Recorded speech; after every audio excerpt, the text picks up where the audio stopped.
아니 장면 끊기를 저는 엄청 강조를 하죠. 네.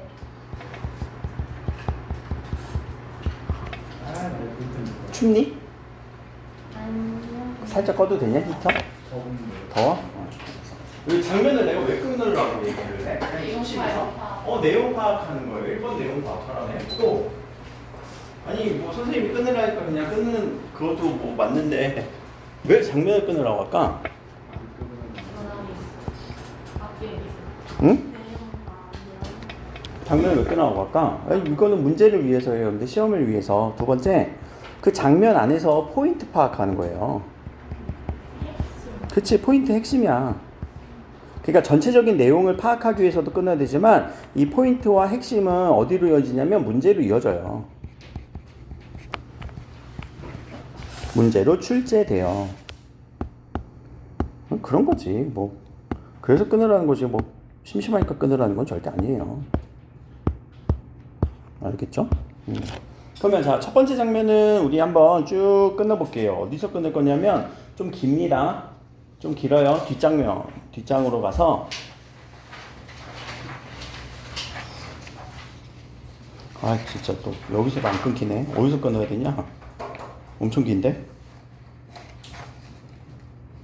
첫 번째 장면은 첫 번째 장면은 어디서 끊을까? 고모랑 얘기를 하면서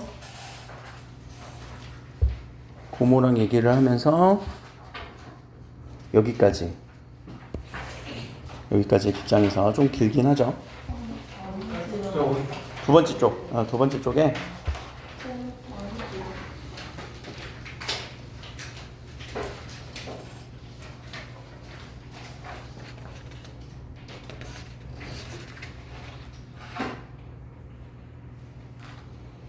여기까지 한번 끊어보면, 자, 앞에서 우리가 그러면 소설은 이 장면의 내용을 읽어야 된다라고 했을 때 그 내용이, 우리 소설의 내용을 뭐라고 해요, 보통? 소설에서 뭐가 내용적으로 딱 제시가 돼요?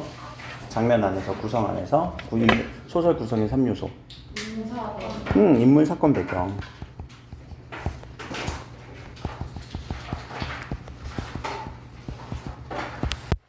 그럼 인물, 사건, 배경이 우리가 인물, 사건, 배경이야.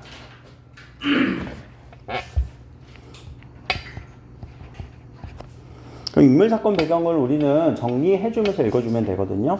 그래서 우리가 인물에다가 이렇게 동그라미 치면서 한번 읽어보라고 제가 방법을 알려드리는 거고, 사건과 배경이라고 했을 때 사건은 우리가 갈등, 얘네들이 지금 무슨 갈등을 일으키고 있겠구나 라는 걸 한번 생각하면서 읽어주면 되는 거예요. 알겠죠?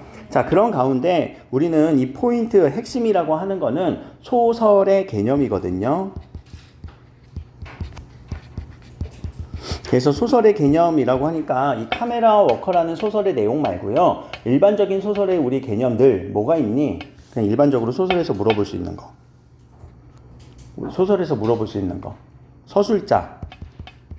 서술자를 우린 두 글자로 줄이면? 응? 서술자가 서술해주는데 대상이 되냐? 내가 나를 서술하는 거야? 화자를 다른 말로 서술자고, 시점이라고 볼 수 있겠죠.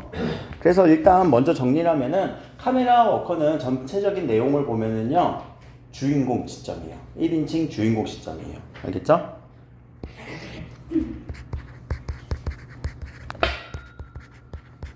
자, 근데 1인칭 주인공 시점은 맞아요. 그런데 우리가 지금 소설에 실린 부분만 보면 내 얘기보다 훈이 얘기가 조금 더 많단 말이에요. 그래서 여러분들이 1인칭 주인공 시점이다, 관찰자 시점이다, 그런 걸로 문제를 안 내요. 고등학교는요. 그럼 뭘 낼까? 이 말을 바꿔서 낸단 말이야. 1인칭 주인공 시점을 바꿔서 낸단 말이에요.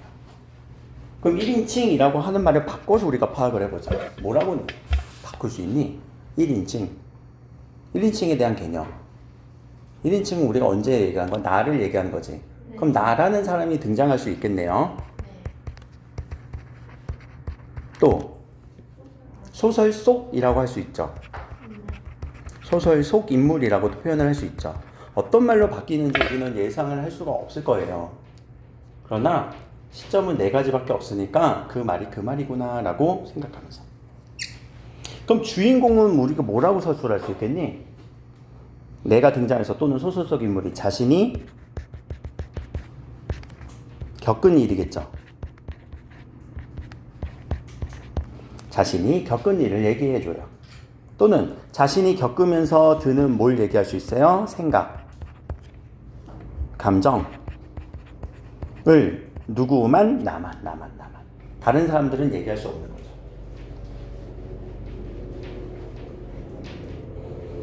그래서 여기서는 뭐 시점 찾아주면은 그 시점 계속 나갈 거니까 시점을 한 번만 찾아주면 되는 거고, 두 번째, 이 서술자가 우리는 뭐 한다고요? 내용을 설명해 주죠. 이야기를 전달해 주죠.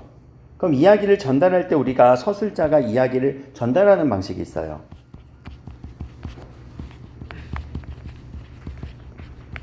그럼 이야기 전달 방식은 몇 개 있을까? 크게 보면 몇 가지? 두 가지에서 하나만 더 써봐. 아 그래, 두 가지로 해도 괜찮아. 그럼 두 가지는 뭔데, 정원아? 인용? 아니, 인용을 하면 네 가지가 될 텐데. 이야기를 전달하는 거. 서술자가 이야기를 전달. 대화체. 대화체? 아 대화. 그래, 대화가 하나 있을 거고, 대화체는 아니고 대화로 보여주는 거고. 서술자가 직접 뭐 해주는 거? 서술해 주는 거. 근데 크게 보면 두 가지고, 하나만 더 제가 세부적으로 들어가면 묘사. 근데 묘사는 대화에서도 묘사가 일어날 수 있지만 서술에서도 묘사가 일어나요. 그럼 항상 대화 읽을 때 우리는 무슨 생각하면서 읽으라고요? 대화 읽을 때 무슨 생각하면서 읽으라고 했죠? 인물의 대화잖아. 그래서 인물의 심리, 생각, 혹은 의도, 뭐 얘 지금 기분 나쁜지 안 나쁜지. 그러니까 맨날 내가 이런 것들을 이제 가르치다 보니까 내가 이렇게 자연스럽고 체화되지 않겠니? 그러니까 여러분들의 그런 언어 습관들을 보면은 여러분들의 지금 기분이 어떤 상황인구나라고 이렇게 느껴지니까 막 열이 받는 거야. 그러니까 막 이 비정상적인 언어를 뱉으면 내가 막 열내잖아. 부정적인 언어만 쓰지 마! 이러면서. 근데 여러분들은 그게 그런 심리가 아니었는데 써요, 보통. 그쵸? 그냥 별 생각 없이 쓰기도 해요. 그러나 말은 마음을 만듭니다. 알겠죠? 뭔가 뭐 망했어요, 미움도 꺼내지 말라고 했었잖아. 알겠지? 자, 근데 요 인물은 인물들이에요. 꼭 서술자 아닙니다. 알겠죠? 지금 여기서는 훈이의 생각도 읽어줘야 돼요. 그러면 또 누구의 생각도 읽어줘야 돼요? 나의 생각도 읽어줘야 돼요. 근데 나는 직접적으로 내 생각을 서술할 수 있어요, 없어요? 있어요. 있으나 소설에서 그렇게 친절한 소설 있을 수 있고, 아니 나도 추측을 해봐, 독자들이. 그래서 나와 훈이의 이런 말들에 대한 심리와 생각을 좀 한번 추측해보라는 얘기예요. 그래서 그런 부분이 들어있을 때 우리가 이렇게 밑줄 쳐보라고 얘기를 했던 거고, 그게 포인트야, 얘들아. 그러면 그것에 대해서 우리가 문제 유형으로 결정되는 거고, 이런 문제 유형은, 이런 심리, 생각, 의도는 결과적으로 어디에 들어가냐면 인물과 사건, 인물의 사건, 이렇게 연결이 된단 말이에요. 결과적으로 인물과 그 갈등을 보여주는 이해 문제로 나와요. 이해 문제로 출제가 된단 말이에요. 그러나 학교에서는 뭐 이해한 내용으로 적절한 것 이렇게 서술하지 않고 그냥 설명으로 옳지 않은 거, 설명으로 온 거 이렇게도 물어볼 수 있습니다. 그러면 소설의 개념에 대한 문제는 어떤 식으로 우리에게 문제가 주어지냐면 서술상의 특징으로 나와요. 윗글의 서술상의 특징으로 알맞은 것은 이라고 했을 때는 시점에 대한 문제가 나온다고요. 그리고 이야기 전달 방식에 대한 얘기가 나온다고요. 하나 더, 구성에 대해서 나와요. 구성은 우리가 전개 방식을 생각하면 되겠죠.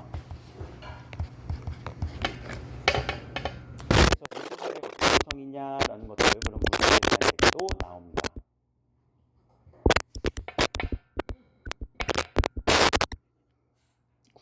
구성. 글씨가 안 써지냐.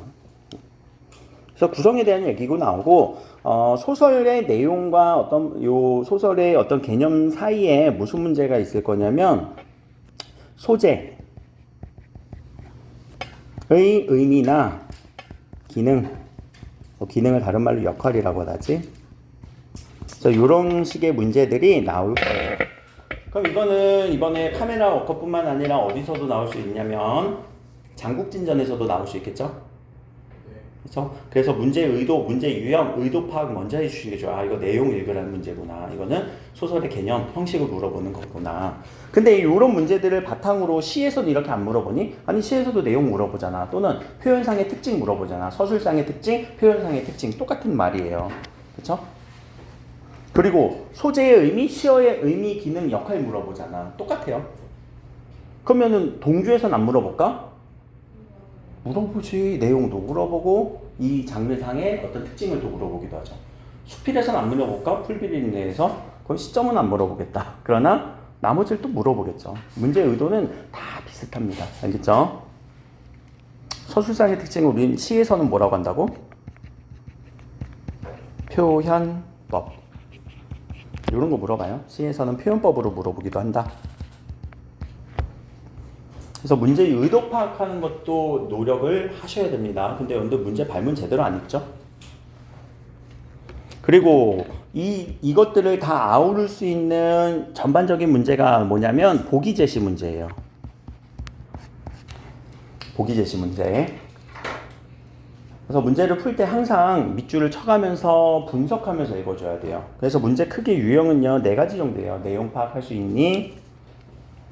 여기서 내용 파악할 수 있니? 서술상의 특징 물어보니? 그리고 소재 파악할 수 있니? 그리고 보기 정확하게 너 읽어서 맞춰서 대응시켜서 적응시켜서 문제 풀 수 있니? 그래서 1번 문제 유형, 2번 문제 유형, 3번 문제 유형, 4번 문제 유형이라고 문학은 요 4가지, 크게 보면 4가지 문제 유형으로 다 마무리가 됩니다. 근데 그걸 위해서 우리는 소설을 왜 장면을 끊으라고요? 이런 문제 유형 파악하려고요. 알겠죠? 내용 파악이 1번 일이지만 너무 길면 파악하기 힘드니까. 근데 이제는 포인트를 찾는 거예요. 그리고 자 밑으로 가면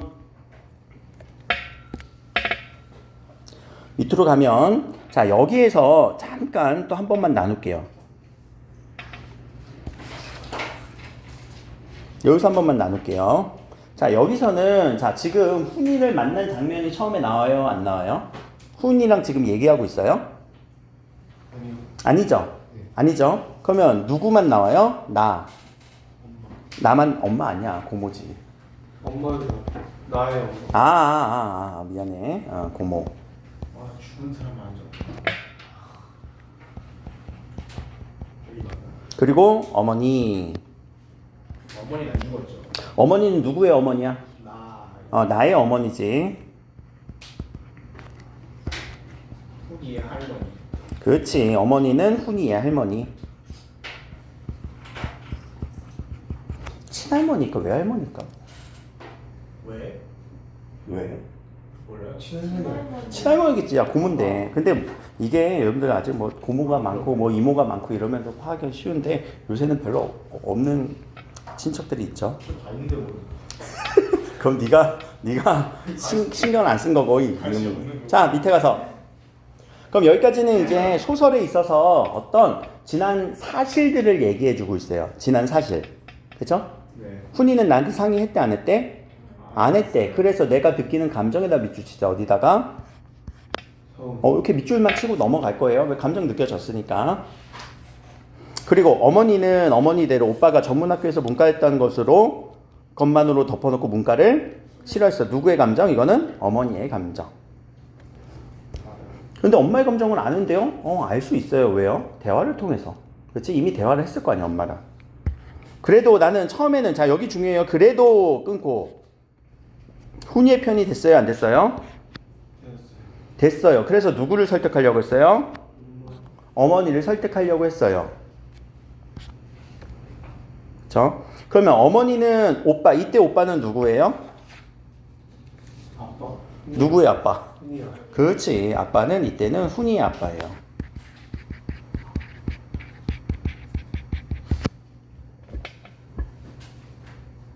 훈이요. 그럼 아빠는 왜 죽었어요? 훈이 아빠는? 전쟁 이후에 또 사회 문제에 휩쓸려서. 그때 사회 문제에 휩쓸렸다라는 말을 우리는 조금만 풀어보면 사회 참여해서 죽었다라고 했잖아. 이거는 이념 갈등. 전쟁으로 인한 이념 갈등.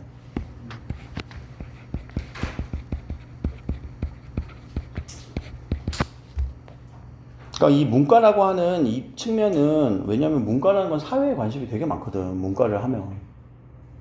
이렇게 뭐 문학하는 사람들 말고 그 문과는 대부분 이제 사회과학 쪽에 들어가고 사회학 이런 것들을 공부하다 보니까 정치학도 여기 들어가잖아요. 그러니까 사회 갈등이 많이 있어요. 그래서 사람들이랑 내가 요새 막 정치적으로 우리도 혼란스러웠잖아.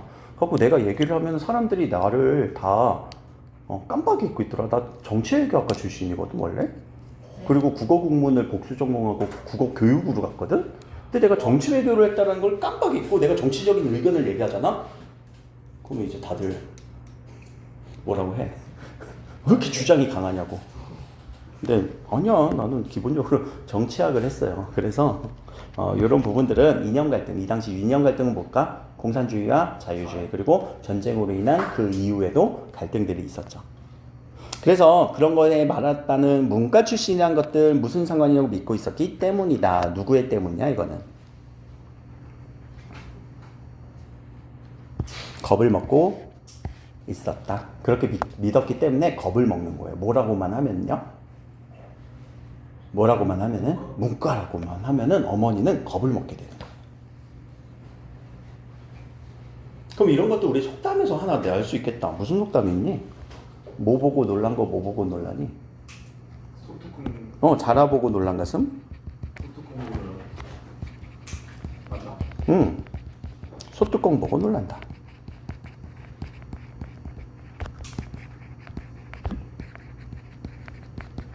나는 이런 속담도 있어요. 알겠죠?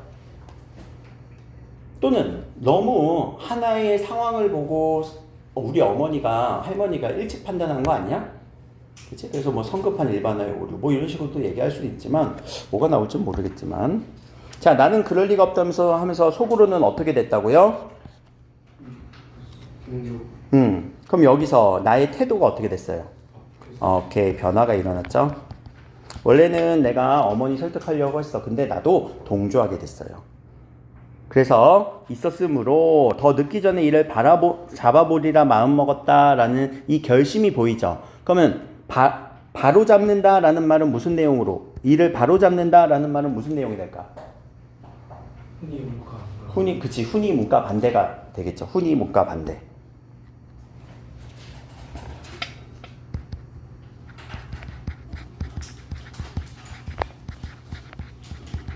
그래서 바로 잡았어요? 못 잡았어요? 잡았어요. 왜요? 선생님한테 뭐라고요? 훈이가 문과에 할 수 있도록 할 거예요? 이미 했어요? 훈이는 알아요? 몰라요? 그렇지. 훈이 모르게. 그러니까 훈이 모르게 이렇게 했어. 그러니까 여러분들도 지금 여러분들 모르게 막 반을 바꿔버렸어. 부모님이 고모가 가서 뭐라고 할 거야? 누구세요? 막 다른 반으로 보내버리거나 이러면 그럼 열받지. 그렇죠? 그럼 여기서 우리가 보이는 이런 태도들은 성격을 보여줄 수도 있는데 고모인 나는 약간 어떤 성격이 드러나요? 훈이의 의견을 진짜 당사자의 의견 들었어 안 들었어? 안 들었어. 그런 것도 우리가 성격 캐릭터를 볼 수 있잖아. 훈이 모르게 하는 거는 당사자의 의견을 듣지도 않아.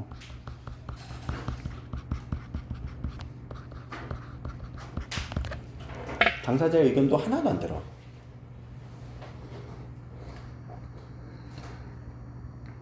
자 그러면서 중언부언이라는 거는 어휘를 알아야 됩니다. 중언부언, 중언이라는 말은 말을 중복한다. 부언은 계속 붙인다. 뭐냐면 그게 아니라 그게 아니라 사실 내가 얘기하고 싶은 거는 계속 이런 느낌이에요. 왼쪽에서 우리 중언부언의 핵심 작고 되풀이한 말. 알겠죠? 되풀이하다.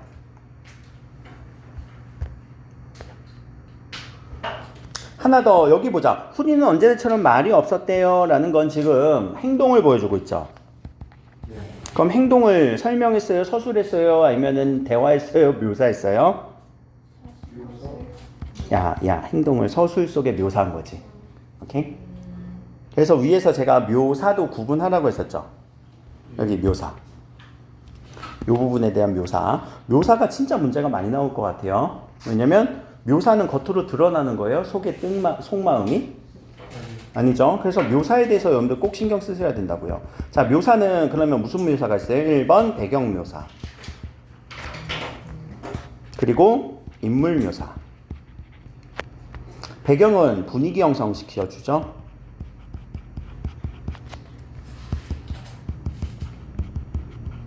인물에 대해서 묘사도 두 개가 있습니다. 인물의 외양 묘사. 외양이라는 건 겉모습. 인물의 행동 묘사. 그러면 인물의 외양, 행동을 통해서 우리는 뭘 알 수 있을까? 인물에 대해서 캐릭터 또는 캐릭터는 우리가 성격이라고 하죠. 그리고 심리를 추측할 수 있죠. 생각, 심리를 추측할 수 있게 해주죠. 그럼 이런 것들을 우리는 직접 제시라고 해요? 간접 제시라고 해요? 네, 간접 제시예요. 이렇게.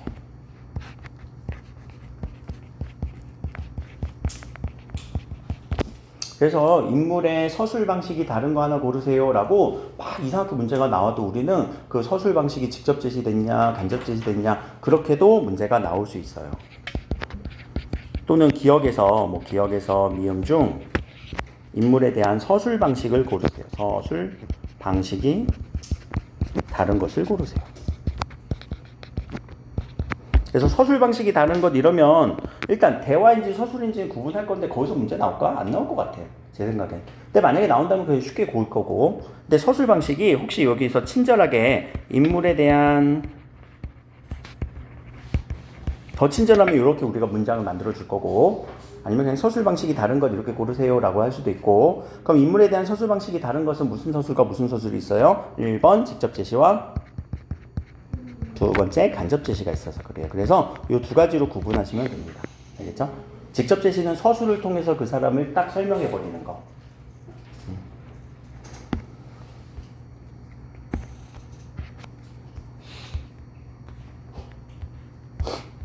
오늘 학생들이 많이 안 왔다. 이런 행동을 통해서 나는 추측할 수밖에 없지. 아, 국어가 필요 없나 보다. 아닌가? 이 추측은 그래서 오해할 수도 있다 없다? 있어요. 알겠죠? 자, 그럼 여기서도 행동 묘사 했잖아요. 그리고 이렇게 쏘아보았잖아요. 그럼 여기서는 얘들아 무슨 심리가 보여? 반항이 보여야겠죠. 반항. 반항심 또는 거부감.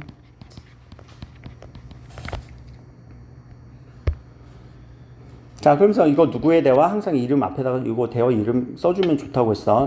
나는 고모니까.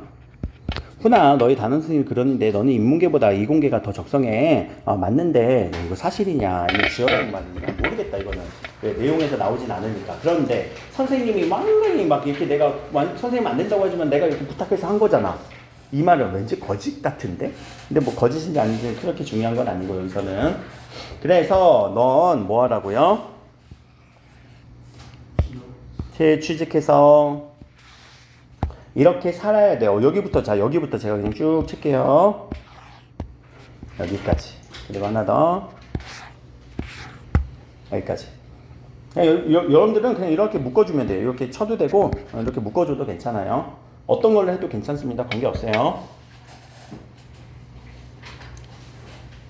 그러면 자 문장을 여기서 한번 끝나겠습니다. 그러고 살아야 돼. 그러면 자 앞부분은요. 누가 바라는 거예요? 훈이가 바라는 거예요? 내가 바라는 거예요? 나의 바람. 뭐에 대한? 훈이에 대한 나의 바람. 그 뒤에는요.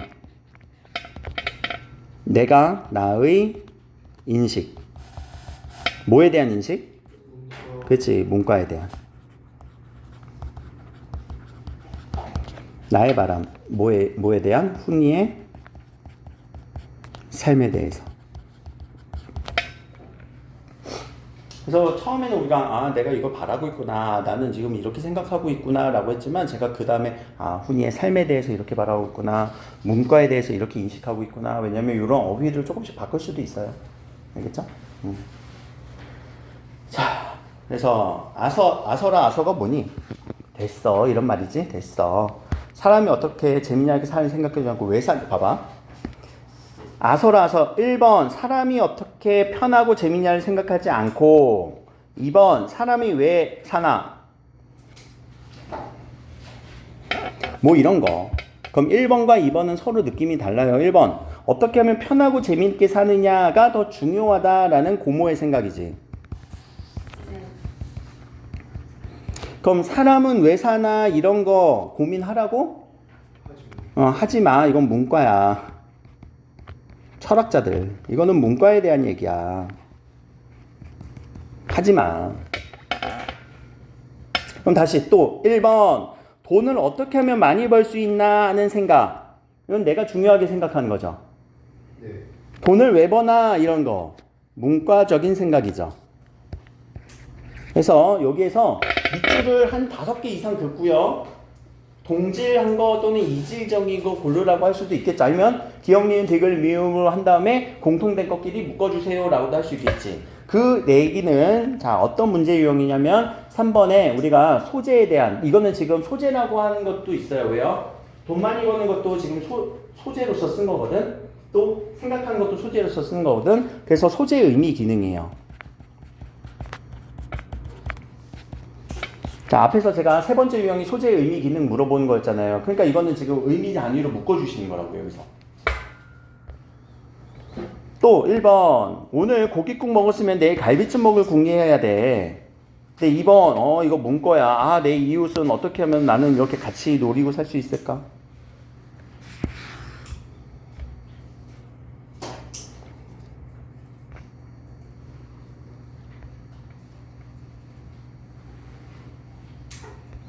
그러면 다시 이렇게 자꾸 생각이 벗어나기 시작하면 영 사람 버리고 마는 거야까지가 문과적인 생각하면 이렇게 결과값이 나와. 그러면 어떻게 하는 게 좋은 거라고? 너는 이 사회 수능에서 이득을 본 사람 돼야지까지가 또 1번에 대한 얘기. 이런 것들은 우리가 의미가 딱 2개밖에 안 갈리죠. 고모의 생각, 나의 생각, 아니 내가 지향하는 생각. 지향하는 생각 1번, 지향하는 생각 2번. 으로 나눠서 여러분들이 구분만 해주시면 돼요. 여기다 밑줄 치고 나온다면. 사회의 병폐란 병폐는 도마처럼 허풍을 떨면서 앓는 소리 내는 사람이 될 건 없잖아. 이거는 무슨 느낌이야? 병폐란 병폐 도마타 하면서 앓는 소리 내지 마 라는 거는 문과적인 생각이겠죠. 이렇게.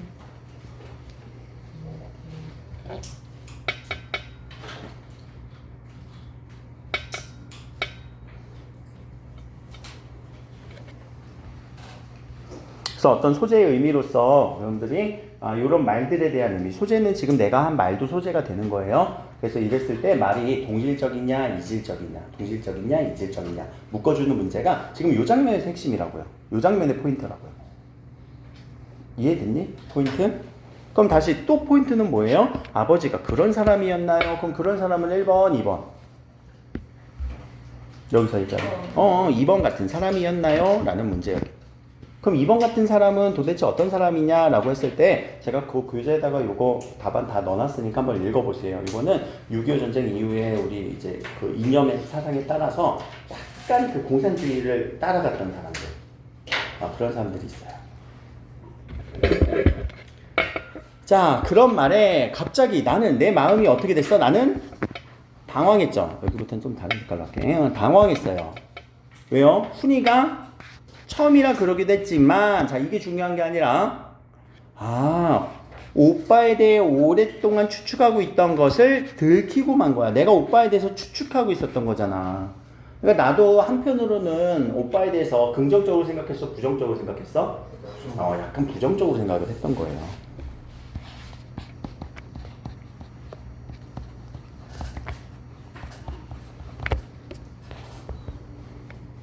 자, 근데 나는 아까 아니라고 강하게 부인했습니다 라고 했지만 이건 반어법 같다. 그치? 아니야 라고 했지만 마음과는 좀 다른 것 같아. 근데 뭐 반어법 이렇게 쓸 필요는 없어. 굳이. 자, 근데 내 말에 감동해서인지 귀찮아서 그랬는지 자, 요거는 자, 누가 감동한 건 누구고 귀찮은 건 누구야? 훈이. 그치? 그러면 훈이에 대해서 훈이의 마음에 대해서 알아요? 몰라요? 그렇지. 훈이에 대한 마음을 몰라. 왜 몰라요? 몇 인칭이라서? 그렇지. 이게 1인칭 시점의 제약이죠. 1인칭 소설에 제약이 발생하는 거예요. 다른 사람 몰라. 알 수가 없어. 자, 아무튼 잘 다녔대요. 그럼 이런 잘 다녔다라는 것도 행동인데 이런 행동을 보고 우리는 또 훈이의 캐릭터 한번 잡을 수 있겠다. 이과에 옮겨준 대로 잘 다녔대. 훈이는 어떤 캐릭터가 보여요? 순응하는 캐릭터죠. 말 잘 듣네. 순응. 누구의 말에? 고모의 말에. 순응하는 훈이. 근데 왜 성적은 떨어져? 못하니까. 뭐 재미없었나 보지.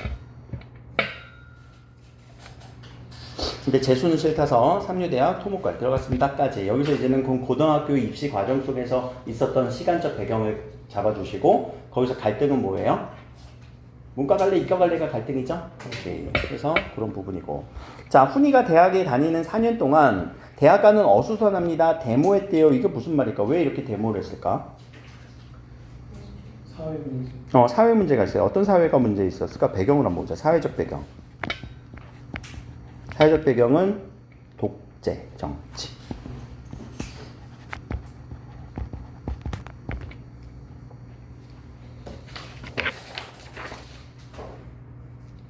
그래서 1970년대예요. 독재 정치가 있었던 1970년대. 이때 대통령이 누굴까? 전두환 전에. 윤석열? 박정희. 그래서 그 독재 정치와 함께 우리가 사회적 배경, 시대적 배경을 잡아줘야 되는 게 산업화예요. 고속도로라고. 경부고속도로라고. 60, 70년대. 그래서 이거 박정희 정부 때 독재도 했지만 민주화에 대한 어떤 열망도 드러냈지만 또 뭐 새마을 운동을 바탕으로 한 근대화 운동도 많이 일어나거든요. 근대화 작업도, 산업화 작업도 많이 일어나거든요. 자, 그래서 요 부분은 지금 우리가 어떤 거에 대한 얘기, 사회적 배경에 대해서 한 줄로서 4년 동안 지금 한 줄로서 딱 제시가 됐다. 서술에서 뭐가 나타났냐면 서술에서 요약적 제시가 나타났어요. 그럼 뭘 요약해 줬어요? 4년 동안의 시대적 배경. 사회적 배경, 시대적 배경 괜찮습니다. 그래서 시대적 배경을 한 줄로서 이렇게 요약을 해줬구나. 그러면서 나는 또 뭐라고 얘기를 해요? 야, 그런 거 하지 마. 관심도 갖지 마. 넌 기술자야, 기술자. 기술자 될 거야. 기술자는 답을 얻어낼 수 있는 것만 관심을 가지면 돼. 알았지? 라고 계속 당부하고 있죠. 그러면 이 말의 의미는 사회에 관심 가지라고? 사회에 관심 갖지 마.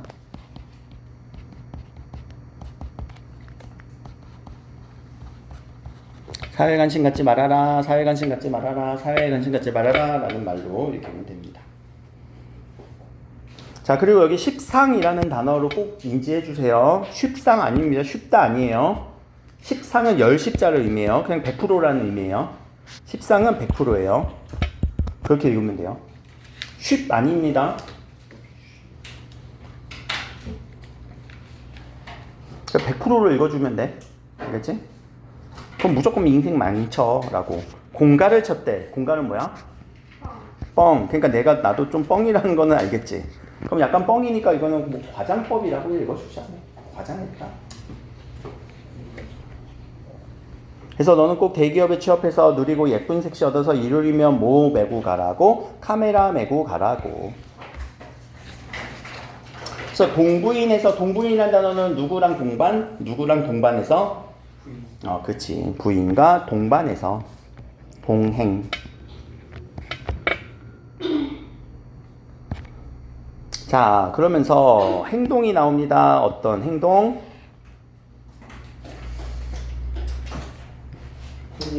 그러면은 이 행동은 지금 내 말에 동의해요?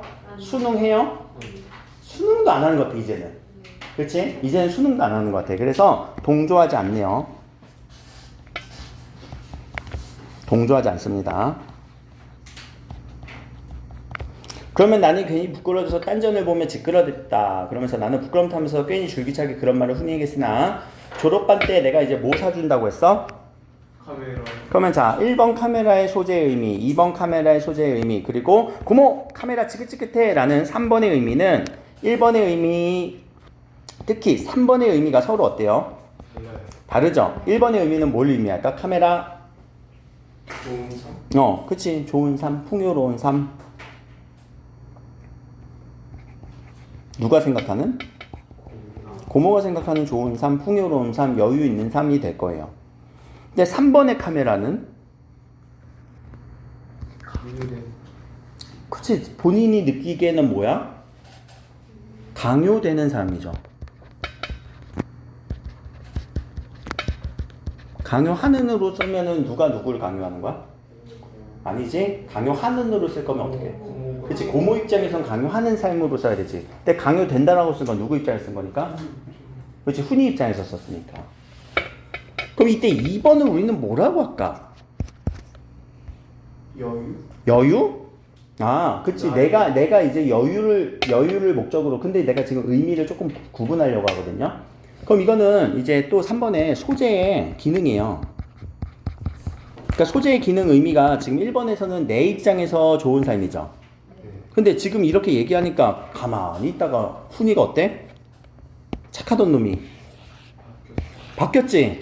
갑자기 분노 게이지가 폭발했지? 그럼 뭐가 일어났어? 갈등. 그럼 갈등을 일으키는 이때 소재는 직접적인 소재가 돼요. 두 번째 카메라는. 이 장면 안에서.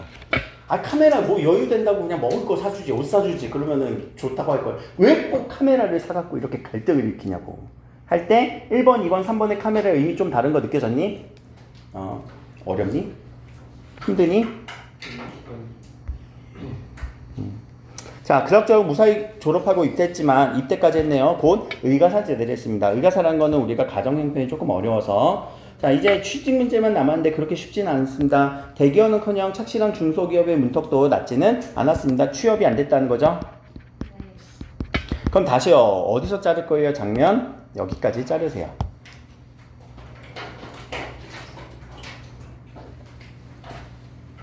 그럼 여기까지 장면 자르면 무슨 내용으로 딱 잡을 수 있어? 갈등. 취업 전에 대학에 있어서 대학 우리 재학 중에 어떤 삶을 누릴 것인지에 대한 지금 갈등이 있지. 그러니까 삶의 방향에 대한 갈등인 것 같아. 요 훈이랑 나는 지금 갈등이 또 있었어요. 어떤 갈등이요? 삶의 방향. 근데 나의 삶의 방향은 아니 너는 카메라 같은 이렇게 카메라를 이렇게 대표하는 그런 소재로 너 안정적인 거 해야 돼 라고 했지만 훈이는 무슨 방향을 추구하진 않았어. 그러나 찌긋찌긋해 라고 좀 갈등은 있었죠. 그 정도로만 생각하세요. 여기서 주된 갈등은 어떤 삶을 추구할 것인지에 대한 갈등. 근데 훈이는 지금 어떤 삶을 추구했는지 그런 것들은 안 나왔지만 그래서 장면이 이렇게 한번 끊어주면 시간이 크게 바뀌잖아. 크게 바뀔 때 우리는 한번 끊어주면 좋아요. 그럼 여기서 이제 그럭저럭 대학은 이제 졸업했고 그리고 군대도 후딱 갔다 왔고 입대는 한 거예요. 입대는 이제 빠른 저녁이에요. 막상 취직의 문제에 부딪히니 남의 떡이 더 크게 보인다라고 해서 인문계 출신의 문호라는 거는 누구 문호야? 이름이냐? 사람 이름이냐? 문호는 뭐야? 통로 알겠지? 혹은 수단 이렇게만 읽어주시면 돼요. 통로. 그러니까 항상 밑에 단어를 읽을 때 요 단어에서 핵심만 딱 찾아서 읽어주려고 노력해야 돼. 다 읽고 나서 핵심에다 동그라미.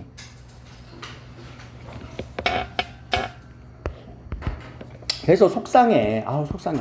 내가 괜히 이공계 했나? 근데 다행인 건 훈이가 나를 원망해요, 안 해요? 그럼 이걸 통해서 우리는 훈이의 성격을 알 수 있겠다. 훈이 착하네? 안 착해? 애매해? 야, 나 같으면 고마 때문에 내가 못 가겠다 했는데 왜 그렇게 이과로 바꿔갖고 나 취직도 안 되게 이렇게 했을 텐데. 내가 너무한 거니? 미안해. 대학 등록금을 누가 내줬냐가 문제겠지만 아무튼 지금 봐봐. 취업이 안 되면 훈이의 마음도 좀 동요가 있을 거란 말이야 사실.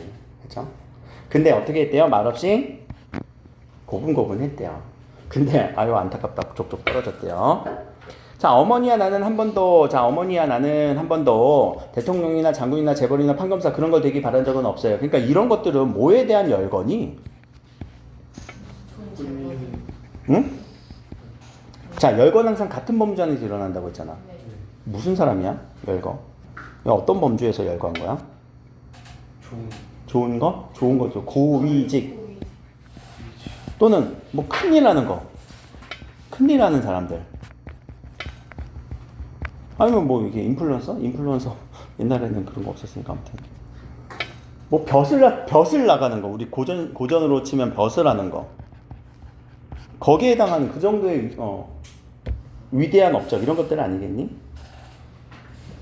그냥 정직하게 벌어먹을 수 있는 기술 가르쳐 대기업에 붙여 공일날 이게 뭐야? 쉬는 날. 아, 쉬는 날. 카메라 말고 이때 카메라 또 소재 나오네. 그렇죠? 그렇게 여유 있게 살았으면 좋겠어. 그러면 이 삶의 목적은 뭐냐면 평범한 삶, 평범하기도 하면서 그리고 안정적인 삶.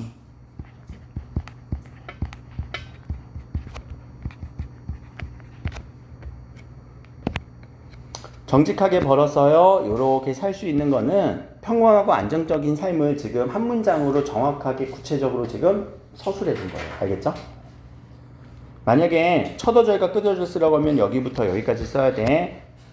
알겠지? 카메라 이렇게 쓰지 마시고 이건 소재의 기능이가 의미고 함축적인 의미고 내가 바라는 훈이의 하나의 삶을 찾아 쓰세요 라고 한다면 문장을 찾아 쓰세요 한다면 요렇게 써야 된다고. 알겠지? 평범하고 삶을 나의 생각이에요. 그래서 나의 생각 속에서 드러나는 어떤 훈이가 이런 모습을 가졌으면 좋겠다라고 하는 그 문장을 첫어절, 끝어절 찾아 쓰라고 할 수도 있고 혹은 한 문장 다 쓰라고 할 수도 있고. 자, 그런데 말입니다. 됐대요, 안 됐대요? 되지를 않았대요. 그래서 시험도 안 되고 서로 미안하게 되면서 2년 동안 지금 취업 준비생으로 됐습니다. 그런데 갑자기 해외 취업의 길을 뚫었다라고 얘기를 하는 거는 훈이가 훈이 나름대로의 노력을 한 거죠.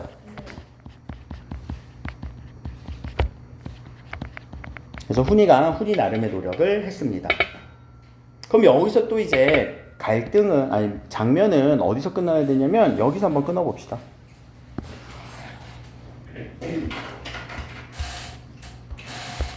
그럼 자, 요 정도 장면, 요 사이에서는 무슨 내용이었어? 대학 졸업 후 취업이 잘 안 되고 있지? 그치? 취업이 잘 안 되고 있어. 취업이 안 되는 상황 속에서 그냥 내가 막 심리적 동요가 일어나. 고모인 나는 괜히 이과 가라고 했나? 문과가 더 덜 보이는데. 그렇다고 내가 뭐 이렇게 큰 자리를 바랬어? 그런 것도 아닌데. 그냥 편안하게 안정적으로 살았으면 좋겠는데? 라는 내용으로. 알겠죠? 그래서 여기는 뭐 포인트는 그렇게 크게 없지만 요 한 줄. 내가 지금 구체적으로 고모인 내가 구체적으로 생각하는 훈이의 삶을 서술하세요 라고 하면은 요 문제가 하나의 문제 포인트가 될 수도 있다고. 요 장면에서.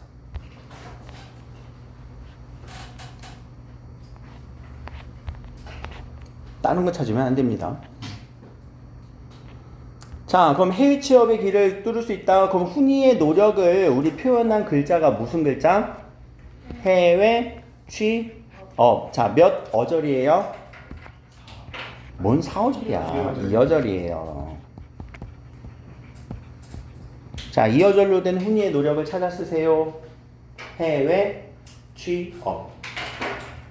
또는 3어절로 쓰라고 하면 해외 취업 의기. 오케이.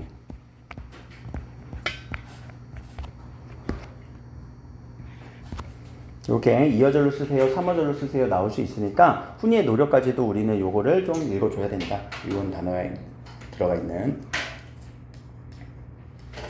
근데 갑자기 고모는 나는 반대했죠. 그러니까 고모의 이 심리를 왜곡하고 있죠. 훈이는. 왜? 돈이 아까워서? 아니면 고모가 영영 할머니를 떠맡게 될까 봐서? 고모가 영영 할머니를 떠맡긴다는 건 뭐야? 자기 해외로 도망가는 줄 알고 고모가 혼자 할머니 이렇게 뭐 병수발하거나 아니면 뭐 부양하라고 내가 하는 것 같아서? 라고. 그러면 나의 심리를 정확하게 아는 거예요? 모르는 거예요? 몰라요. 모른 채 이런 식으로 짓거리고 있어. 그치? 그럼 이거는 훈이만의 생각이지. 네.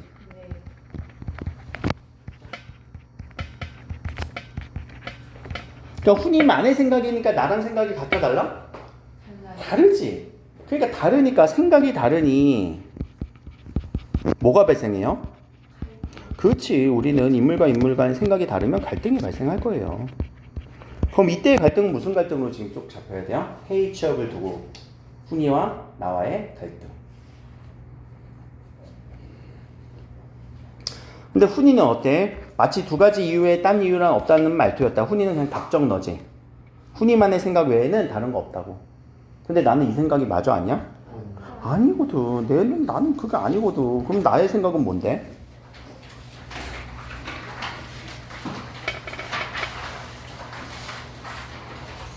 내 생각은 뭔데? 왜 해외 취업하지 말라고 했어? 아니 나는 이 땅에서 꼭 내 눈앞에서 잘 살아줬으면 하는 소망이거든. 이게 지금 나의 뜻이에요. 나의 마음이에요. 그럼 이거는 해외 취업을 반대한 이유겠죠? 네.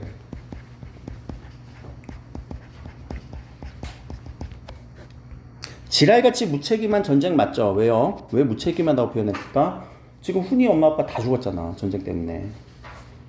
그래서 나는 진짜 열심히 키웠잖아. 그러니까 훈이가 잘 되면 왠지 내가 이긴 것 같아, 세상에. 고모인 내가 이겨낸 것 같다고요. 이런 마음에 마음이 투영되어 있어요. 훈이를 잘 키우게 하려는 마음에는.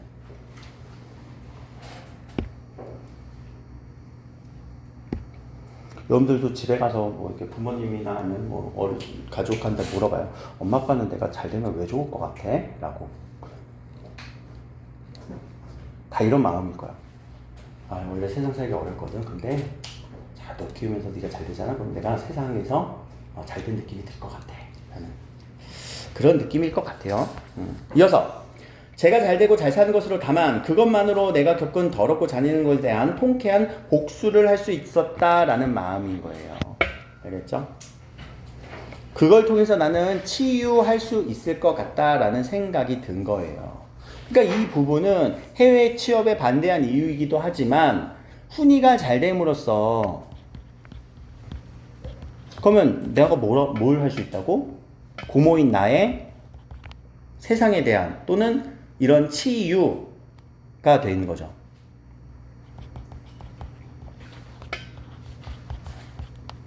전쟁 치유가 되겠네.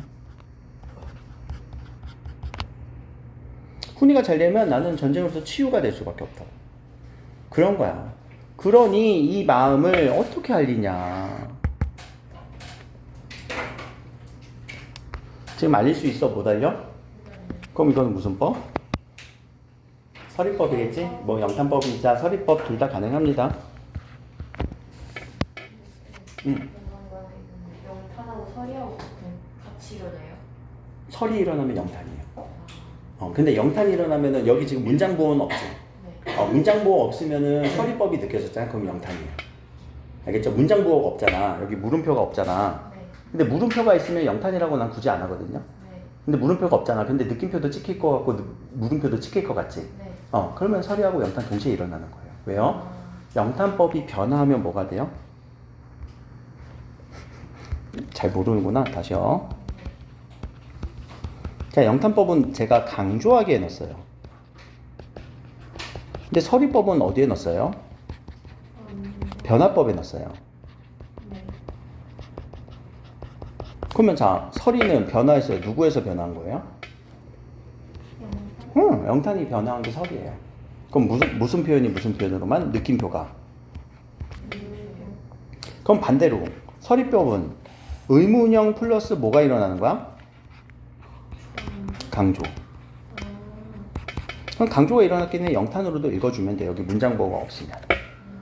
알겠지? 근데 왜 그러냐면 자, 우리가 뭐뭐 하는구나 라고 한 건 느끼는 걸 우리가 감탄형 종결음이라고 하지. 네.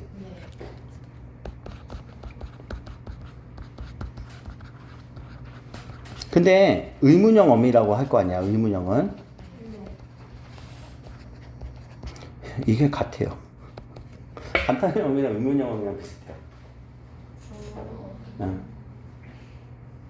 이해했구나 라고 뭐 했어? 이해했구나 물어보는 거지. 근데 이해했구나. 오케이. 자, 그러니까 여기서 문장으로만은 표현이 우리가 알 수가 없어서 그래. 소윤이 이해했구나. 응. 여운이 이해했구나. 이해됐어요? 서리법이 일어나는 무조건 그냥 영탄이라고 생각하지. 문장보호 없을 때. 오케이? 그러니까 이거 외우는 게 아니라고. 뭐 무슨 법칙은 자 시에서 또는 뭐 문장에서 외우는 게 아니라 잠깐 이거 그런 느낌이 드네? 한번 딱 찾아주면 되는 거야. 자, 나는 그 녀석을 똑바로 바라보고 있었다. 그 녀석 날 똑바로 바라보고 있었다. 그럼 이 심리적인 이 심리에서 나타나는 거, 이 안에서 나타나는 건 무슨 느낌이야? 서로 밑에 나왔네. 단절감, 갈등이 어떻게 된 거야? 서로 엄청나고 있는 거죠. 지금 갈등이 증폭되는 상황이야. 왜 단절감을 느꼈어요? 저녁을 적에게 알릴 수 없을 것 같으니까. 전달이 안 될 것 같아.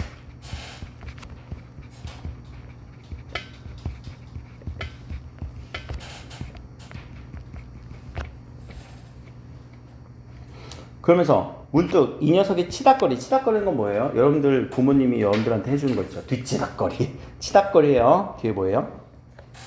자잘한 거 살펴서 보살펴서 도와줌.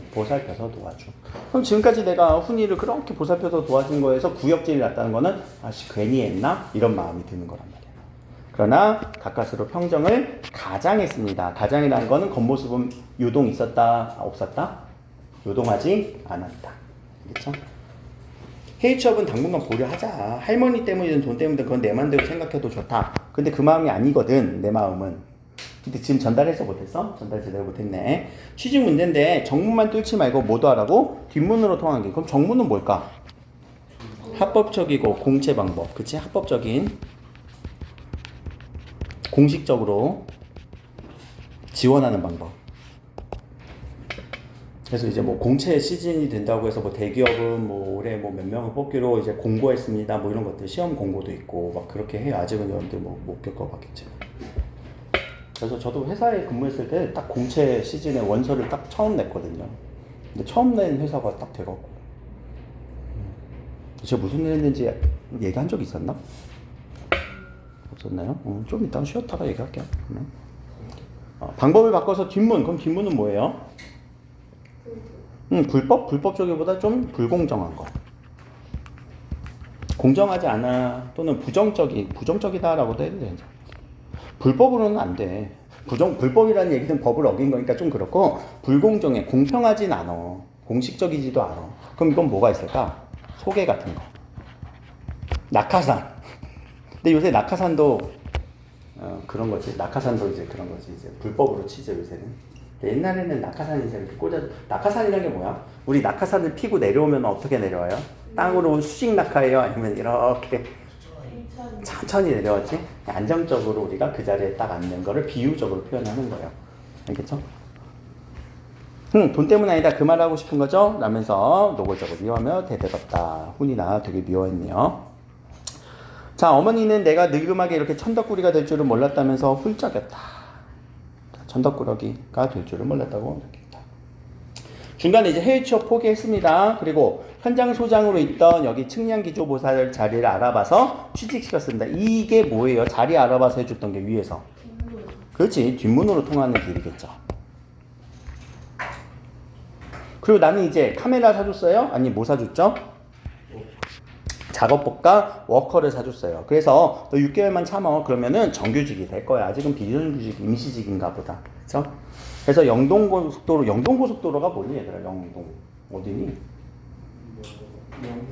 영동 어디 가는 거냐면 강릉 가는 거예요. 인천에서 강릉. 우리나라 이렇게 경부고속도로가 아니라 오른쪽으로 쭉 이어지는 거. 한반도가 이렇게 우리 남한만 그릴게. 남한이 있으면 경부고속도로는 서울 경자에 부산할 때 부사가 이게 경부고속도로거든요. 그럼 영동고속도로는 이쪽에서 이쪽으로 있는 게 영동이에요. 그래서 동쪽은 동해안. 그럼 영동은 뭐냐면 우리가 어떤 언덕을 뭐라고 표현하냐면 우리 영어 선생님 성함이 어떻게 되지? 사만다 쌤 말고. 그 영자가 우리 영자를 이렇게 쓰는데 몰라 민경쌤 한자가 그런 건지 모르겠지만 이 영자가 언덕을 의미해요. 언덕. 근데 우리 여기에 큰 언덕이 하나 이렇게 흐르고 있지. 무슨 산맥? 그렇지. 태백산맥을 영이라고 얘기해요. 그래서 그 태백산맥의 왼쪽과 오른쪽을 이어주는 고속도로. 그게 영동고속도로.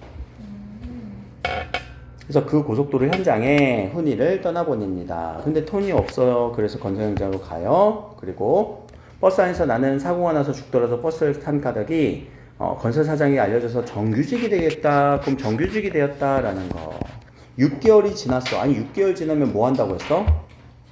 정규직 될 것 같아. 근데 6개월 지나도 정규직 소식이 없어. 그래서 나는 이렇게 생각하면서 어디로 가요? 공사 현장으로 누구 만나러 가요? 훈을 만나러 가요. 그래서 요 뒤에 이제 후반부는 잠깐 쉬었다가 조금 긴 것 같아요. 긴 것 같지만 요약하면서 빠리빠리 읽을 거예요. 여기